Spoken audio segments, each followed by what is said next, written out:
వేడి లేకుండా లోహాలు అతుక్కుపోవడం సాధ్యమా? అవును, అంతరిక్షంలో ఇది నిజం.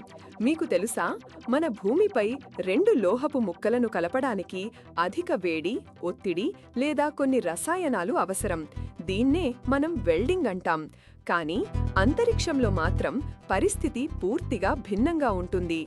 అక్కడ శూన్యం, వాక్యూమ్ ఉండటం వల్ల రెండు ఒకే రకం లోహపు ముక్కలు ఒకదానికొకటి తాకినప్పుడు అవి ఎలాంటి వేడి లేకుండానే శాశ్వతంగా అతుక్కుపోతాయి. దీన్ని కోల్డ్ వెల్డింగ్ అంటారు. భూమిపై లోహాల ఉపరితలంపై ఆక్సిడైజ్డ్ పొర లేదా గాలి అణువులు ఉంటాయి. అవి లోహాలు అతుక్కుకోకుండా అడ్డుకుంటాయి. కానీ అంతరిక్షంలో ఆ ఆక్సిడైజ్డ్ పొర ఉండదు. అందుకే లోహ అణువులు ఒకదానికొకటి వేరుగా ఉన్నాయని తెలియవు. అవి ఒకే ముక్కగా కలిసిపోతాయి. ఇది అంతరిక్ష ప్రయాణాల్లో చాలా కీలకమైన అంశం. అద్భుతం కదూ! మరిన్ని విషయాల కోసం చిన్ను అండ్ బన్నీని ఫాలో చేయండి.